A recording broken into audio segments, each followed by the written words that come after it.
All right, Mama, we're winding down to our last couple lessons. This is one of my favorite ones, and I'll explain a little bit more because it's really personal for me, in that so often we are confused about what courage means.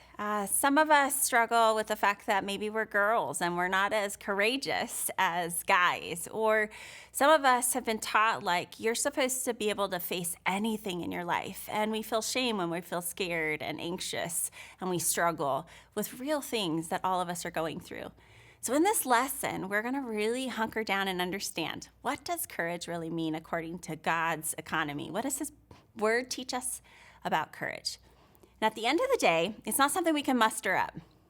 A courageous girl or a confident girl is able to understand that her God is the one that she can trust, that He's the big one who can take on anything in her story, and that not only can we trust Him with our stories and the big giants in our life, the scary things, the things that we're afraid of, but He is with us and in us. The same God who rose Jesus from the dead says that He lives in us.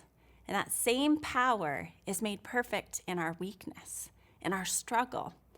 So in this month's lesson, you're going to get to talk to your daughter about her struggles. What are the things that she feels like are her giants? We all know the story of David and Goliath. Even if you've never read the Bible or are familiar with his stories, you probably are familiar with the David and Goliath story. Right? There's this big, huge giant. I think he would have been about 9 feet tall. I mean, like huge. And there's this little shepherd boy who ends up defeating this giant with a slingshot. And so the idea is to think about the fact that God isn't asking us to be big and strong. He's asking us to trust Him and to use what He gives us. And He gave David a slingshot of all things. And that's what killed the giant. You know, in my own story, I've got 2 major giants that I've seen God help me conquer. And one is an eating disorder. When I was a young teen and into my early 20s, I struggled with body image issue, all the way to the point of struggling with bulimia. Now, fast forward, I understand that really that was a struggle with knowing how to deal with my anxiety. That was really at the root.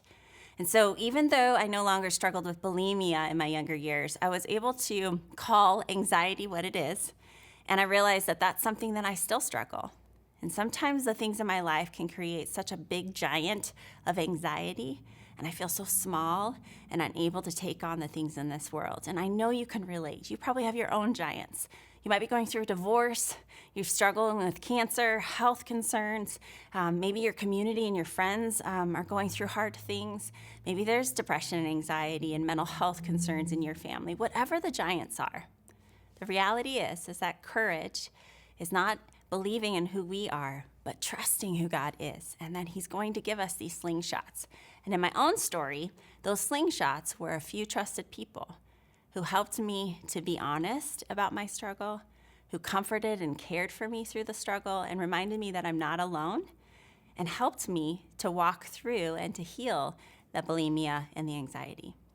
And so at the end of the day, I don't want you to fear what could come in your daughter's story. I want you to help equip her with a sense that no matter what happens in her circumstances, she has a big God that she can be confident in, that He will never leave her or forsake her, and that He is going to provide slingshots with her and for her to be able to conquer those giants. So be honest with her about your own giants, maybe a few that you're ready to share in this lesson. And then I really want you to attune to what she shares.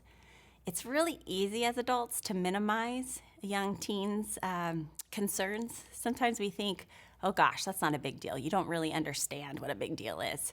It's called minimizing, and it actually will break trust between you and your daughter. So I want you to listen to her and empathize with her. Track with her when she shares what are the giants.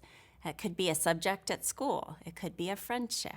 It could be something on one of her sports teams. Let her share. Let her be honest. Validate that concern and be able to bring that to God together and think about what slingshots has God provided for her so that she could be courageous like David and to conquer those giants.